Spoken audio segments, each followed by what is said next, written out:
Welcome to my channel. My channel's name is law student.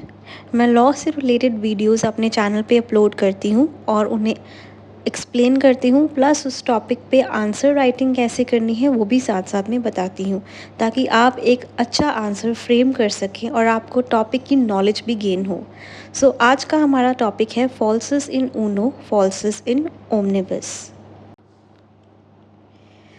सबसे पहले इसका meaning क्या है? इसका मीनिंग है falls in one thing, falls in everything. अगर एक चीज़ गलत है तो सारी की सारी चीज़ ही फॉल्स होगी। सो इसका प्रिंसिपल क्या है कि एक विटनेस जब भी एक स्टेटमेंट देता है, अगर उस विटनेस की स्टेटमेंट का एक भी पार्ट झूठ निकले तो उसकी सारी की सारी टेस्टिमनी है उसे रिजेक्ट कर देना चाहिए। दैट मीन्स वो लाइबल है to be rejected. So is it applicable in India? So no, it is not applicable in India. Problem क्या है इस मैगज़ीन के साथ? ये अज्यूम करता है that a witness who has lied about one aspect. अगर एक बारी कोई विटनेस जो है वो टेस्टिमनी में कुछ गलत बोल रहा है तो उसे अनट्रस्टवर्दी माना जाए और उसकी सारी की सारी टेस्टिमनी जो है उसे रिजेक्ट किया जाए। बट ऐसा होता है कई बारी witnesses out of fear, confusion या कोई मिसअंडरस्टैंडिंग के वजह से भी गलत इन्फॉर्मेशन दे देते हैं। नेक्स्ट हम एक केस करेंगे Ugar Ahir versus state of Bihar.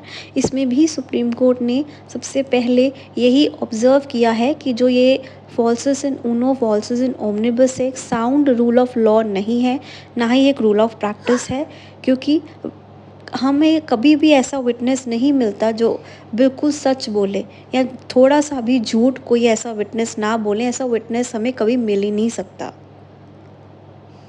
Second, supreme Court ने एक मेटाफॉर यूज़ किया to separate the grain from the chaff.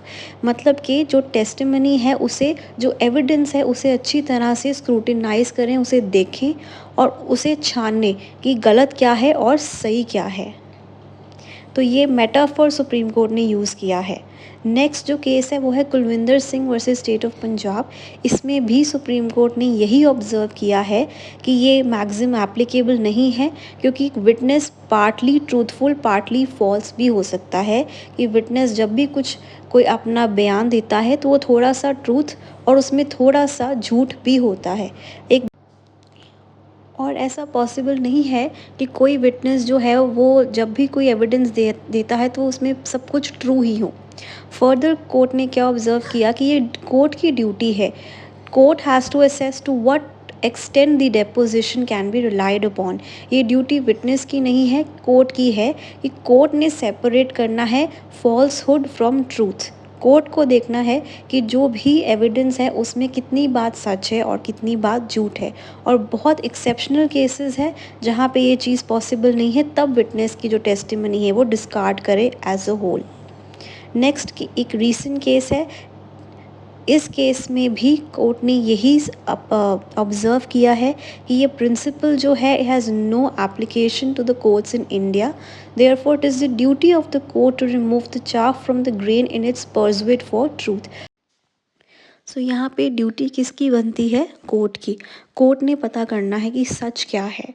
So conclusion है कि सुप्रीम कोर्ट ने जो ये लाइंस हैं बहुत सी जजमेंट्स में कही हैं that the doctrine is a dangerous one, specially in India, for if a whole body of the testimony were to be rejected because witness was evidently speaking an untruth in some aspect, it is to be feared that administration of criminal justice would come to a dead stop. So clearly ये maxim हम India में apply नहीं कर सकते।